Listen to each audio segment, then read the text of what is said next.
నియోజకవర్గంలో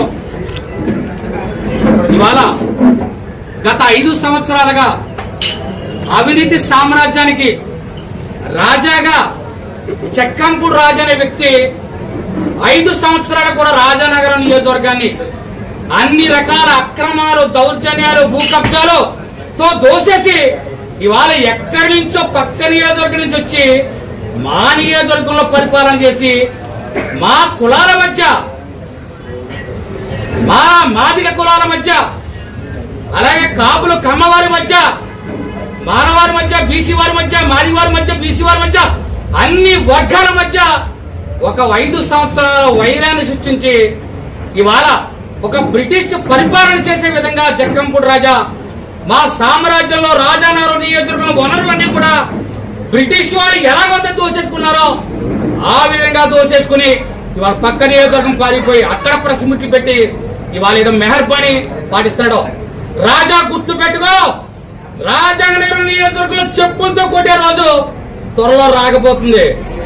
ఎందుకంటే ఏ నియోజకవర్గంలో నువ్వు అధికారం తెచ్చుకుని మదవెక్కుని కొట్టుకుని కులాల మధ్య కుమ్మలాట్లు పెట్టి యాల అక్రమాల కేసులు బనాయించి, రౌడీ షీట్లు బనాయించి యాల మా నియోజకవర్గంలో అన్ని రకాల జనాభాని ప్రణప్రాయంగా నాశనం చేసిన వ్యక్తి నువ్వా కాదని అడుగుతున్నా. దీనికి దమ్ముంటే నువ్వు సమాధానం చెప్పగలవా? ఇవాళ సిద్ధరామయ్య మండలం చూసుకుంటేనట్లయితే కాక శిరోమండలం చేసే దళితుడిని గుండు కొట్టేసిన వ్యక్తి కాదని అడుగుతున్నా. అలాగే రాజానగరం మండలంలో బీసీలపై రాడ్డు దాడి చేయించావయ్యా నువ్వు. ఇవాళ అతను చనిపోయి బతికేడు. ఇవాళ ఒకటి కాదు, కోరుకొండ మండలంలో ఎంతో మంది బ్లేడ్ బ్యాచ్లతో రక్తం ఇవ్వలేదని బ్లేడ్ బ్యాచ్ గంజాయి బ్యాచ్ కుర్రోలతో దాడి చేయించిన వ్యక్తి కాదని అడుగుతున్నా. ఏ సిగ్గు పెట్టుకుని మళ్ళీ నువ్వు రాజానగరం నియోజకవర్గంలో ప్రెస్ మీట్ పెడుతున్నావని చెప్పేసి ఒక జన సైనిక అడపా శ్రీనివాస్ అడుగుతున్నా. నువ్వు దోసేసిన సొమ్ము ఆవా భూమిలో ఎంత దోసేసావు, అలాగే నన్న యూనివర్సిటీలో ఎంత దోసేసావు. ఇవాళ ఇళ్ల స్థలాల పేరు చెప్పి పనికిమాలి పట్టాలు ఇచ్చి నువ్వేమో 3 అంతస్తుల బిల్డింగ్లు పెట్టుకున్నావు. అసలు బుద్ధుంటే మాట్లాడుతున్నావా, బుద్ధి లేకుండా మాట్లాడుతున్నావా చెక్కంపూడి రాజా? నిజంగా రాజానగరం నియోజకవర్గంలో ఇవాళ చూసుకున్నట్లయితే కనుక భక్తుల బాలరామకృష్ణ ఫ్యామిలీ స్థానికుడు కొట్టే మగారికి ఎవడు రాడు. ఈ నియోజకవర్గంలో భక్తుల బలరామకృష్ణ వ్యక్తి కాదు, శక్తి. దీని వెనకాల సైన్యమే ఉందా? ఏమనుకుంటున్నారు? ఈ సైన్యం జోలికి వస్తే రాజానగరం నియోజకవర్గంలో చెప్పులతో కొట్టి తల్లి కొడతాం. గుర్తుపెట్టుకో. ఏటో ఆన్లైన్లో పక్కన పెట్టుకు ప్రెస్ మీట్ పెట్టి మాట్లాడతాం అనుకున్నామో భయపడేది లేదు. వచ్చు కాదు కదా మా భక్తుల బలరామకృష్ణ స్ట్రీట్కి వెళ్ళి వ్యక్తి కూడా పేకలేవు. మంచిగా చూసుకో. యుద్ధం మొదలు పెట్టాం. ఎందుకంటే నువ్వు 6 నెలల నుంచి ఏదో పనికిమాలి ప్రెస్ మీట్లు పెట్టి మాట్లాడుతున్నావు. మా ఎమ్మెల్యే గారు ఎందుకులే, అతను ఏదో ప్రెస్టేషన్ ఉన్నాడో పోనేయాలని చెప్పేసి వదిలేసాడు. కానీ ఈ మొన్న ఇప్పుడు కూడా నీ గురించి ప్రెస్ మీట్ పెట్టలేదైనా. ఏదో ఆ రోజు మన ఏదో కార్యక్రమం చేస్తాం, స్వచ్ఛ భారత్ కార్యక్రమం చేస్తే మేము వీధులు తుడుస్తున్నాం. అలాగే నిన్ను కూడా నువ్వు చేసి పనికిమాలిన నోటి మాటలకు తుడిసేయాలని ఉద్దేశంతో మాట్లాడాడు. ఈరోజు ఇవాళ నీ ఫ్యామిలీ ఏదో అంబేద్కర్ కుటుంబం నుంచి వచ్చినట్టు మహానుభావుడు అంబేద్కర్కి ఇవాళ మేమందరూ కూడా ఇవాళ ఉల్లాగుని ఇలా ప్రెస్ ముందు కానీ ఈ మీడియా సోదరుల ముందు కానీ మాట్లాడుతున్నాం అంటే ఇవాళ అంబేద్కర్ పెట్టిన మాకు భిక్ష, రాజ్యాంగ భిక్ష. ఇవాళ అలాంటి రాజ్యాంగ నిర్మాత అంబేద్కర్ తో ఆయన ఓడిపోయాడు. నేను నువ్వు ఓడిపోతుంది, నువ్వేం చేసావని అసలు అంబేద్కర్ మాట్లాడుతో నువ్వు నిజంగా ఇవాళ దళిత సోదరులకి అంబేద్కర్కి మాట్లాడుతారు కూడా నువ్వు అంబేద్కర్ కాళ్ళ దండం పెట్టి క్షమాపణ చెప్పలే. అంబేద్కర్ పదవి వాడుకున్నది. అంబేద్కర్ మహానుభావుడు, అతని గురించి ఎప్పుడు మాట్లాడకు. నువ్వు మాట్లాడి అర్హత నైతిక విలువ నీకు లేదు. ఈరోజు ఇది ఒకటే కాదు, నువ్వు రాజానగరం నియోజకవర్గంలో 5 సంవత్సరాలు పరిపాలించినంతా కూడా ఎవరు కూడా మహిళలు రోడ్ల మీద వెళ్ళలేని దుస్థితిలోకి వెళ్ళిపోయింది రాజానగరం నియోజకవర్గం. నిజంగా కబ్జాలు చేసి వెలుగుబంద చక్రధర బంధువులు భూ కబ్జాలు చేయలేదా మీ టీము? అలాగే బ్లేడ్ బ్యాచ్, గంజాయి బ్యాచ్ క్రైమ్ రిపోర్ట్ నువ్వు ఎంత తీస్తావు? మేము చేస్తాం క్రైమ్ రిపోర్ట్, వచ్చిన 6 నెలలు మీ క్రైమ్ రిపోర్ట్ అంతా మీ క్రైమ్ రిపోర్ట్. ఇప్పుడు కూడా మా బలరామకృష్ణ గారు ఏ గొడవ లేకుండా రాముడు పరిపాలన ఏ విధంగా చేయాలో రాజానగరం నుంచి అలాగే పరిపాలన చేద్దాం అనుకున్నాం. కానీ ఇప్పుడు ఏం జరిగిందంటే గత నెల రోజుల్లో మీ పార్టీ ఇంటెలిజెన్స్ రిపోర్టు జక్కంపూడి రాజా ఫ్యామిలీకి టికెట్ ఇవ్వట్లేదు అనేది రిపోర్ట్ పైకి వెళ్ళింది జగన్మోహన్ రెడ్డి. ఇప్పుడు నీకు ఎప్పుడైతే ఇంటెలిజెన్స్ రిపోర్ట్ లో జక్కంపూడి రాజాకి ప్లేస్ స్థానం పోతుందని తెలుస్తుందో మళ్ళీ నువ్వు అందరినీ పోగు చేసుకుని నేనున్నాను అని ప్రెస్ మీట్ పెట్టి ఏదో ఆ పక్కన పాపం మా సోదరుడు దళిత సోదరులు బీసీ సోదరుని అందరి సోదరుని చూసుకున్నాం. కానీ రాజానగరం నియోజకవర్గంలో రేపు నీకు టికెట్ రావట్లేదు తెలుసా? నీకు టికెట్ రావట్లేదు. నీ పక్కన ఎవరైతే కూర్చున్నారో బీసీ సోదరుడు కోటి, ఎస్సీ సోదరుడు కోటి అంటే రిజర్వే. ఒకవేళ ఏదన్నా కమ్యూనిటీ ప్రకారంగా టికెట్లు ఇవ్వాలంటే వాళ్ళిద్దరికీ 3 టికెట్లు వచ్చేలా ఉన్నాయి రేపు పొద్దున ఆలింగ్ నాయకులు. అంటే నువ్వు ఇవాళ బత్తుల బలరామకృష్ణ గారిని థర్డ్ క్రేజ్ నాయకుడు, థర్డ్ క్యాడర్ నాయకుడు అంటే నీతో పోటీ చేసి దగ్గర కూడా థర్డ్ క్యాడర్ నాయకులేనా అంటే రేపు పొద్దున నీ పక్కన ఉన్న వాళ్ళు ఇద్దరు కూడా మీ పార్టీ మీ పక్కన వస్తే 2 టికెట్లు వచ్చిందనుకో నీ పక్కన దళిత సోదరుడు బీసీ సోదరుడు వస్తున్నారు. అలా టికెట్లు వస్తారు రేపు కూడా థర్డ్ క్యాడర్ నాయకులు వాళ్ళు కూడా తప్పుడు మాట్లాడు. థర్డ్ క్యాడర్ సెకండ్ క్యాడర్ అని కాదు. మనం ప్రజలకు ఏం చేస్తాం, ప్రజలు మనకు ఏం గుర్తిచ్చారు. ఎందుకంటే రాజానగరం నియోజకవర్గంలో ఇవాళ ప్రజలందరూ కూడా ఈ జక్కంపూడి రాజా అనే వ్యక్తితో మనం పడలేకపోతున్నాము, ఇవన్నీ పెరిగిపోయి ఖచ్చితంగా రాజాను ఓడించాలని చెప్పేసి అందరూ ప్రజలందరూ వచ్చి ఓట్లేశారు. ఇవాళ మీ వైసీపీ నాయకులు చాలా మంది ఓట్లేస్తేనే అంత మెజార్టీ వచ్చింది. ఇవాళ కొంతమంది నువ్వు ఎక్కడికి వెళ్ళినా కానీ ప్రెస్ మీట్ పెడితే నీకు పక్కన జనం ఉండట్లేదు. అందుకే నువ్వు రాజమండ్రిలో ప్రెస్ మీట్ పెట్టుకున్నావు. ఇక్కడ రాయనగరంలో మీ దగ్గరికి ఎవరు రావట్లేదు. నేను నన్ను ఇంకో ప్రెస్ మీట్లో మాట్లాడిన అందరూ ఫోన్ చేసి అన్న తినేస్తాడు అన్న ఏం చేయమంటావు వెళ్తున్నావు అన్నాను. నాకు నవ్వుతుంది.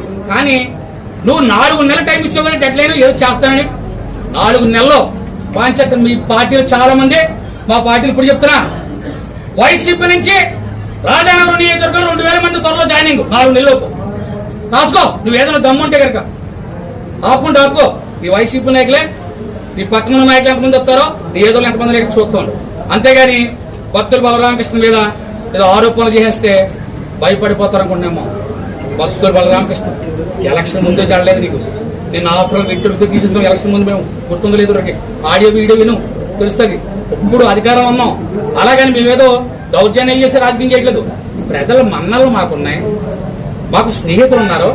ఇవాళ మాట్లాడుతూ తెలుగుదేశం నాయకులు జనసేన నాయకులు ఎక్కడ వాపోతున్నారు అంటారు. అది బాబాయ్ ఎంతమంది వాపోతున్నారు ఎక్కడ నాయన మేమేం చేస్తామని మేము ఎవరిని ఏం చేస్తామని వాపోతున్నారు.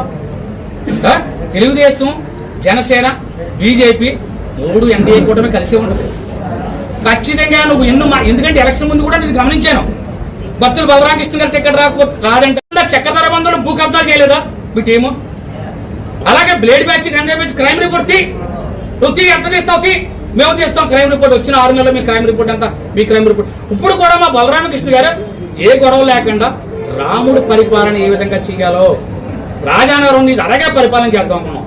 కానీ ఇప్పుడు ఏం జరిగిందంటే గత నెల రోజుల్లో మీ పార్టీ ఇంటెలిజెన్స్ రిపోర్టు జక్కంపూడి రాజా ఫ్యామిలీకి టికెట్ ఇవ్వట్లేదు అనేది రిపోర్ట్ పైకి వెళ్ళింది జగన్మోహన్ రెడ్డి.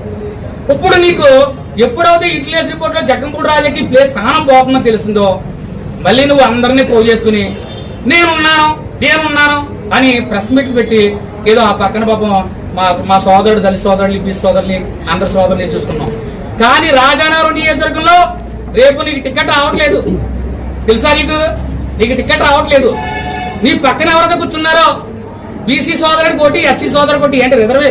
ఒకవేళ ఏదన్నా కమ్యూనిటీ ప్రకారంగా టికెట్లు ఇవ్వాలంటే వాళ్ళిద్దరికీ 3 టికెట్లు వచ్చేలా ఉన్నాయి రేపు పొద్దున ఆలింగ్ నాయకులు. అంటే నువ్వు ఇవాళ భక్తులు బలరామకృష్ణ గారిని థర్డ్ క్రేజ్ నాయకుడు, థర్డ్ క్యాడర్ నాయకుడు అంటే నీతో పోటీ చేసి దగ్గర కూడా థర్డ్ క్యాడర్ నాయకులేనా అంటే రేపు పొద్దున నీ పక్కన ఉన్న వాళ్ళు ఇద్దరు కూడా మీ పార్టీ మీ పక్కన వస్తే 2 టికెట్లు వచ్చిందనుకో నీ పక్కన దళిత సోదరుడు బీసీ సోదరుడు వస్తున్నారు. అలా టికెట్లు వస్తారు రేపు కూడా థర్డ్ క్యాడర్ నాయకులు వాళ్ళు కూడా తప్పుడు మాట్లాడు. థర్డ్ క్యాడర్ సెకండ్ క్యాడర్ అని కాదు. మనం ప్రజలకు ఏం చేస్తాం, ప్రజలు మనకు ఏం గుర్తిచ్చారు. ఎందుకంటే రాజానగరం నియోజకవర్గంలో ఇవాళ ప్రజలందరూ కూడా ఈ జక్కంపూడి రాజా అనే వ్యక్తితో మనం పడలేకపోతున్నాము, ఇవన్నీ పెరిగిపోయి ఖచ్చితంగా రాజాను ఓడించాలని చెప్పేసి ప్రజలందరూ వచ్చి ఓట్లేశారు. ఇవాళ మీ వైసీపీ నాయకులు చాలా మంది ఓట్లు వేస్తేనే అంత మెజార్టీ వచ్చింది. ఇవాళ కొంతమంది నువ్వు ఎక్కడికి వెళ్ళినా కానీ ప్రెస్ మీట్ పెడితే నీకు పక్కన జనం ఉండట్లేదు. అందుకే నువ్వు రాజమండ్రిలో ప్రెస్ మీట్ పెట్టుకున్నావు. ఎందుకంటే రాయనగరంలో మీ దగ్గరికి ఎవరు రావట్లేదు. నేను నీతో ప్రెస్ మీట్లో మాట్లాడిన అందరూ ఫోన్ చేసి అన్న తినేస్తాడన్నా ఏం చేయమంటావు వెళ్తున్నావు అన్నాను. నాకు నవ్వుతుంది. కానీ నువ్వు 4 నెలల టైం ఇచ్చావు కానీ డెడ్ లైన్ ఏదో చేస్తానని 4 నెలల్లో పంచాయతీ మీ పార్టీలు చాలా మంది మా పార్టీలు ఇప్పుడు చెప్తున్నా వైసీపీ నుంచి రాజానగరం నియోజకవర్గంలో 2000 మంది త్వరలో జాయినింగ్ 4 నెలలకు రాసుకో. నువ్వు ఏదైనా దమ్ముంటే కనుక ఆపుకో. ఈ వైసీపీ నాయకులే నీ పక్కన ఉన్న నాయకులు ఎంతమంది వస్తారో నీ ఏదో ఎంతమంది లేక చూస్తాను. అంతేగాని భక్తులు బలరామకృష్ణ మీద ఏదో ఆరోపణలు చేసేస్తే భయపడిపోతారు అనుకుంటున్నామో. భక్తులు బలరామకృష్ణ ఎలక్షన్ ముందే జడలేదు నీకు. నేను ఆఫ్టర్ వ్యక్తులతో తీసేస్తాం ఎలక్షన్ ముందు మేము గుర్తుందో లేదు. ఆడియో వీడియో విను తెలుస్తుంది. ఇప్పుడు అధికారం ఉన్నాం. అలాగని మేమేదో దౌర్జన్యం చేసి రాజకీయం చేయట్లేదు. ప్రజల మన్నలు మాకున్నాయి. మాకు స్నేహితులు ఉన్నారు. ఇవాళ మాట్లాడుతూ తెలుగుదేశం నాయకులు జనసేన నాయకులు ఎక్కడ వాపోతున్నారు అంటారు. అది బాబాయ్ ఎంతమంది వాపోతున్నారు ఎక్కడ నాయన? మేము ఏం చేస్తామని మేము ఎవరిని ఏం చేస్తామని వాపోతున్నారు? తెలుగుదేశం జనసేన బీజేపీ 3 ఎన్డీఏ కూటమి కలిసి ఉంటుంది. ఖచ్చితంగా నువ్వు ఎందుకంటే ఎలక్షన్ ముందు కూడా నేను గమనించాను. భక్తులు బలరామకృష్ణ గారి టికెట్ రాదంట అని భక్తులు బలరామకృష్ణ గారి దగ్గర మనుషులు పంపించడం, అలాగే బొడ్డు గారికి మీకు టికెట్ రాకపోతే కానీ మాకు చెయ్యాలని ఇలాంటి సన్నగిల్లుడు గోపుడు కార్యక్రమాలు ఎలక్షన్ ముందు చేసావు. నేను ఎవరో నమ్మే విషయంగా లేరు. ఎన్డీఏ కూటమి సమిష్టంగా ఉంటుంది. ఎందుకంటే బొడ్డు గారు బలరామకృష్ణ గారు అన్నదమ్ముల్లాగా నడుస్తున్నారు. బీజేపీ కూడా పేరెంట్స్ అందరూ కూడా సమానంగా నడుస్తున్నాయి. మాకు చూసావా మాకు అన్ని సవ్యంగా అన్ని జరుగుతున్నాయి. రేపు పొద్దున్న రాబోయే రోజుల్లో కూడా పంచాయతీ ఎంపీడీ సెలక్షన్ కూడా మేము కొడతాం. నీకు రాజానగరం నియోజకవర్గంలో ఇంకా తావు లేదు. ఒక మాట్లాడుతూ ఇంకో మాట అన్నావు రాజా గారు. ఏంటంటే రాజానగరం నియోజకవర్గం ఇన్నోట్ల మెజార్టీ, రాజమండ్రి రూరల్ ఇన్నోట్ల మెజార్టీ, సిటీ ఇన్నోట్ల మెజార్టీ అన్నావు. అసలు రాజానగరం రాజమండ్రి కడియం పోవడం నువ్వే కారణం. ఇవాళ 3 వేలు పెట్టడం వల్ల 3 నియోజకవర్గాలు పోయి ఎన్డీఏ కూడా 3 వచ్చేసినాయి. మీరు ఈసారి పోటీ చేయడానికి మన జిల్లాలో అలా ఎక్కడ స్థానమే లేదు. బైబరికేషన్ లో కూడా టికెట్ లేదు. మీరు ఆశపడద్దు. మీ వెనకాల ఇంకెవరో రారు. త్వరలో వైసీపీ ఖాళీ అవ్వబోతుంది. వైసీపీ సోదరులు కూడా మాతోనే ప్రయాణం చేస్తున్నారు. ఎందుకంటే బలరామకృష్ణ యొక్క ఆశయాలు కానీ అభివృద్ధి కానీ అన్ని విధాలుగా నువ్వు ఒక మాట అంటాం. మా నాయకుడిని నవ్వుతే నువ్వు అయిపోతావు తింగరోడ్రా అంటున్నావు. అసలు మీ నాయకుడు ఏంటి? మా నాయకుడు నువ్వు అధికారంలోకి వచ్చాక గుర్తుందా లేదో బుచ్చిపేటలో ఒక దళిత సోదరుడిని కొట్టబోయావు. గుర్తుందా? సచివాలయంలో ఓపెనింగ్ వెళ్ళి. కానీ ఇవాళ మా బలరామకృష్ణ గారు అధికారంలోకి వచ్చాక అదే దళిత నాయకుడిని కౌగిలించుకున్నాడు. మా పక్క గ్రామంలో దళిత సోదరుని అంటే మీ వైసీపీ దళిత సోదరుని గట్టిగా అన్నాన్ని కౌగిలించుకున్నాడు. అంటే మా వాడికి పాపం మంచి ఆత్మాభిమానం కలిగి వ్యక్తి. ఎదుటివాడు ఎలా ఉన్నా మనకు అనవసరం. మనం చెయ్యాలి, ఏది చేయాలి. ఇవాళ దాన్ని నువ్వు ఎక్కిలి చేష్టలకి ఇచ్చేసుకుని మా వాడు రాకపోయినా కానీ ఇవాళ మా వాడు నవ్వుకుని వచ్చేస్తాను తెంగరోడు అన్నాం. వాడు తెంగరోడు కాదా బాబు, నేను ఓడించాడు రా. మా ఊడు తెంగరోడు ఏంటి? మా ఊడంత మేధాశక్తి ఎవరికి అంటే ఎవరో మేధాశక్తి చాలా మంచి మైండ్. ప్రజలు నువ్వేమనుకుంటున్నావు అనేది కూడా గంట ముందు క్యాచ్ చేసే వ్యక్తి మహానుభావుడు భక్తులు బలరామకృష్ణ గారు. ఖచ్చితంగా రేపు రాబోయే రోజుల్లో పంచాయతీ ఎంపీటీసీ ఎన్నికల్లో కూడా మేము విజయకథను నిర్వహిస్తాం. నీకు నిలబడతా క్యాండిడేట్లు కూడా ఉండవు. కానీ ఏ విధంగా అయితే నువ్వు మళ్ళీ రాజానగరం నియోజకవర్గంలో రాజకీయాలు రెచ్చగొట్టి మళ్ళీ రాజానగరం నియోజకవర్గంలో నేను ఉండాలనుకుంటే కనుక నీ పక్కన ఉన్న బ్లేడీ బ్యాచ్ గంజాయి బ్యాచ్కి చెప్తాను, ఎవరిని కూడా ఉపేక్షించేది లేదు. గుర్తుగా ఆరేసేస్తాం. బాధ్యత జన సైనికులు ప్రతి గ్రామాల్లో బలమైన సైన్యం ఉంది. మా జన సైనికులకి అన్నదమ్ముల్లాగా తెలుగుదేశం ప్రభుత్వంలో నాయకులు ఉన్నారు. అలాగే బీజేపీలో కూడా ఉన్నారు. మేము సాన్నిధ్యంగా నడుపుతున్నాం. మా మధ్య చిచ్చు పెట్టి ఏదో నీ ఉనికి నిలబెట్టుకోవడం కోసమే నువ్వు రాజకీయాలు ప్రెస్ మీట్లు పెడుతున్నావు తప్ప నీ ప్రెస్ మీట్లో పసలేదనే విషయం కూడా నీకు అర్థమవుతుంది. ఇవాళ పేపర్ మిల్ గురించి మాట్లాడుతున్నావు. ఏం మాట్లాడుతున్నావు పేపర్ మిల్ గురించి? పేపర్ మిల్లో నువ్వు ఉద్యమాలు చేసుకుని ఏదో పనికిమాలి ఉద్యమాలు చేసి దండుకున్నావు అనే విషయం అందరూ చెప్పుకున్నారు. ఇవాళ మా నాయకుడు అధికారంలోకి వచ్చాక పేపర్ మిల్లో ఒక యూనియన్ స్థాపించాడు. ఆ యూనియన్ అంతా కూడా మా రాజానగరం నియోజకవర్గంలో వర్క్ చేసే టీం అంతా కూడా యూనియన్లో ఎలా ఒక సంఘం జనసేన అని చెప్పు ఒక యూనియన్ ట్రేడ్ యూనియన్ కూడా నిలబెట్టాం.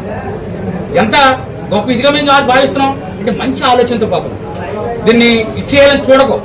ఖచ్చితంగా ఇక్కడి నుంచి మేము మళ్ళీ నీకు ఏం కౌంటర్ ఇవ్వం.